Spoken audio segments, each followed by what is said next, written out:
All right, I'm gonna keep running this. So I made some references in this video in this series about some of my experiences in the Black church, and then also how that led me to becoming a student of India, and then by becoming a student of India, I recognize that there's a deeper I recognize some of the history of the ideas of India, and also some of the influential people of India.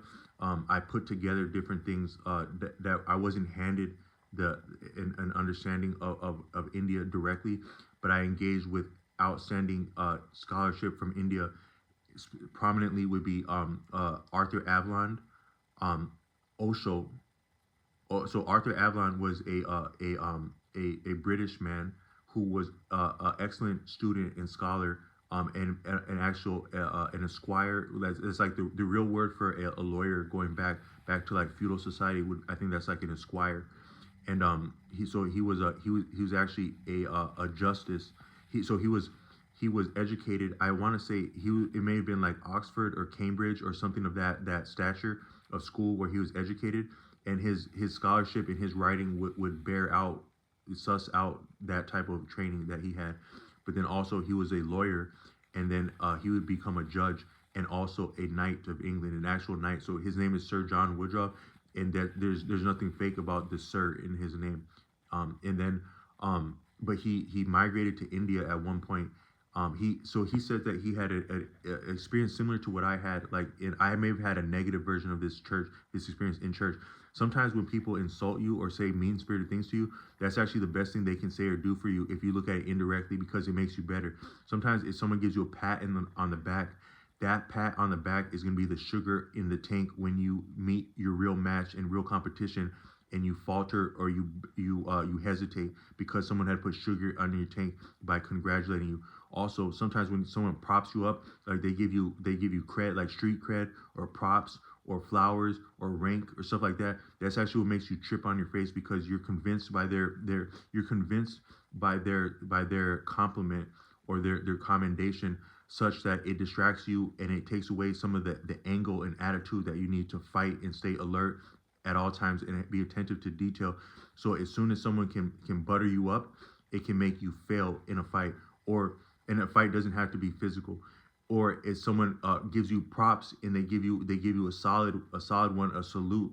I don't appreciate salutes, because I think that somehow somewhere along the line, as soon as someone gets to saluting you, something treacherous gets to happening to you or by you, because you got content that you had been saluted. So I think that a salute might be the last thing you see before the last thing you see, if it's your last day to see something, would be a salute. But as far as I go, when someone props you up or says something congratulatory about you, it can be less than 5 or 10 feet before you trip on your face if you're distracted by that. But different challenges will put us to our real path and make us better. So for me, that had been one time at a Bible study when someone said, if you're not being fed here or by this, go somewhere else or learn something else. And I went straight to a used bookstore and I found an inroad to the traditions of India. So there's nothing better they could have said for me there. And I was already coming up against a short-sightedness in the vocabulary of the Christian canon, could not convey some of the things that I started to experience and understand, especially as I read the Holy Text and became familiar with the verse attributed to Jesus Christ himself, when it said, love that, hear now, O Israel, the Lord thy God is one, and thou shalt love thy God with all thy might, and love thy neighbor as thyself, for there are no commandments greater than these. That was the thing that I need to stabilize to be stable around and sturdy around any form of influence or understanding or learning, what be that what it may.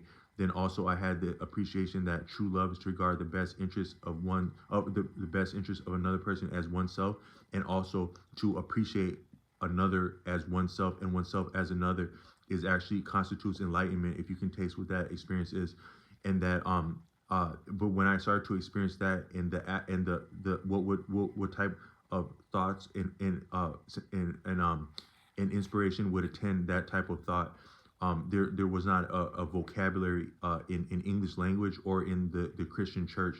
However, India is rich in the vocabulary and nuance of many things, both as the physical human being, the environment, the planetary system and how that affects the human being, all of that.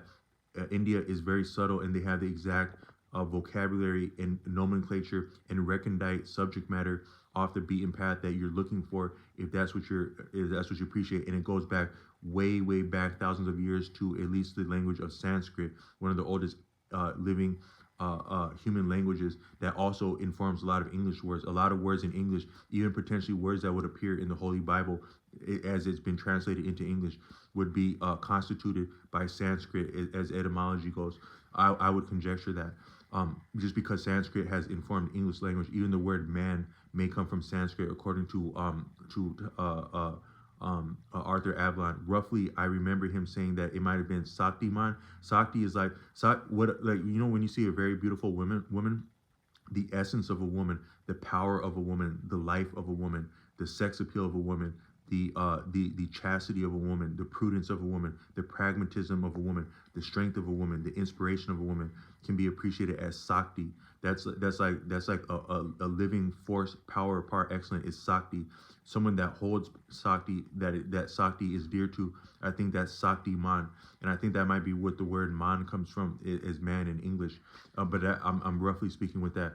But so Arthur Avalon had an experience similar to that, where he was at a school of one kind or another, and I think that he had been a student. He had been raised in a Christian setting, and I would imagine the type of scholar he is, the type of bent and inclination towards faith and propriety and morality and chastity of conduct and being and standing, he would have been a no kidding, no nonsense, a student and staunch advocate, proponent, and a votive of Christianity. I can imagine that. But then in one of these classes with a professor of his, someone said something or other about the Holy Trinity, and then the professor joked back and mocked back and said, "Yeah, but you trust something with three heads.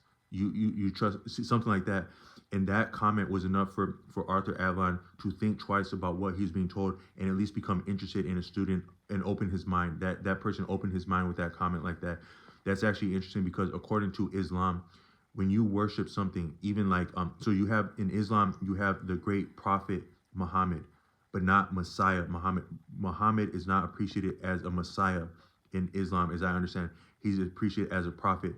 Were you to have a Messiah or even a spirit that is attendant and associated with what you're referring to as the greatest, that's called shirk in Islam, because the greatest is not to be, is beyond, is within, beyond, and without associate. Because if you know anything about life, associates are the devil when it's not in your favor. Yeah, you might get over some circumstances or have some cool experiences because of some associates, but associates had been the devil no less when it comes to a head, and they will more so be co-defendants and become a problem at one point. Associating and associates may become a problem at some point. If you have brothers and sisters that you love, that you've been through the struggle with, that you're willing to struggle with for more, I stand down, and that may be deeper than an associate. But so we can love what's great, we can worship what's great, we can sacrifice what's great, we can be loyal for what's great, but we cannot associate with what's great. So if you have people that you love, that are your real ones, your roadies, I'm not speaking against that. Hell no, I stand down. But I don't know that you would call them your associates at that point. You would call them maybe something different, but not associate. But according to Islam, to put anything next to or equal to what's great, that's actually shirk. And there's a lot of misunderstanding and mishap and mayhem that can be outcomes of appreciating that there would be anything that's commensurate. That means equal, on parity, equity, with unequal footing with what you call outstanding and sublime and unscrutable, unspeakable, unfathomable. Unscrutable means you can't understand it. Inexpressible. To put an associate there, even a Messiah, that shirk according to Islam. But Arthur Avalon was a justice of the High Court of India, and also a student and scholar of Indian traditions, and he put some of their understanding to text. Osho was an Indian, and he was also a student in some of these fine institutions of India, and he became an outspoken and original thinker and very influential. Then Swami Vivekananda was a leader that promulgated Hinduism and made Hinduism respected on the world stage, and he became credited with Youth Day in India. January 12th is his birthday. So those were some of my influences as India goes, but I'm gonna keep going with this.